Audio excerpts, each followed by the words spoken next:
Good.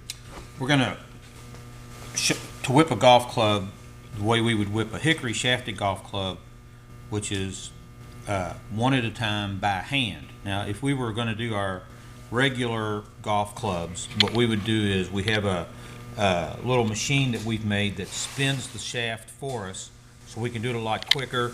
And the way the guys that work in the plant here would tie the knot would be faster but more complicated. So I'm going to show. We get a lot of questions from people that say, "Hey, how do you whip a golf club?"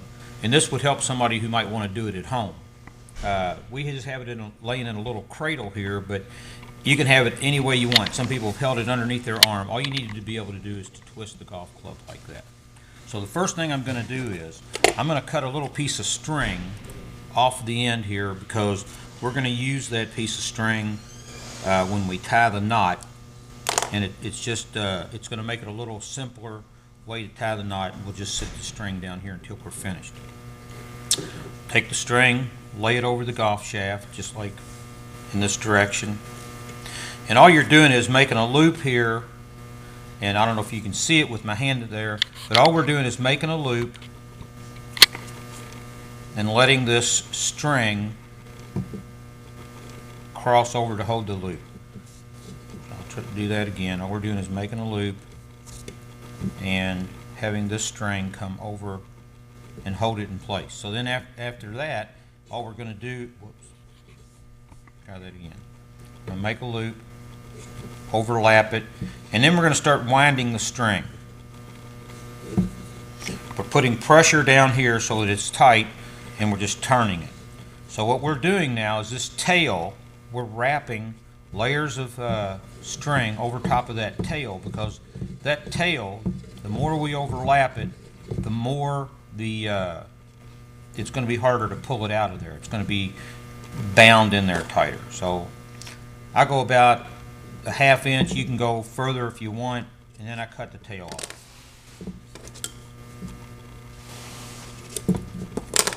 And now we're going to keep going and whip it down. Wind the string around the shaft until we get it. Most golf clubs, it's going to be about 2½ to 3 inches. You always want to put pressure on this hand so that you're not wrapping it on there loosely. You want it on there pretty tight.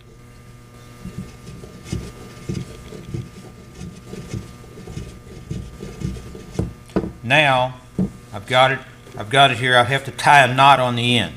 So what I'm going to do is take this piece of string that we had, and I'm going to double it until there's just a loop. I'm going to lay that loop on the head, facing the head portion of the shaft, and I'm going to wind this string over that loop just like we did the tail. I'm going to wind that string over the loop, and I'm going to wind it over there at least 10 wraps. You can go more. The more you go, the tighter the knot, but it's a little bit harder to pull it through. I've got 8 there, 9, 10 wraps. And then I'm going to cut this string that I'm holding on to about 4 inches long. I'm going to take that string, run it through the loop, and then the 2 tails of that loop, I'm going to pull it.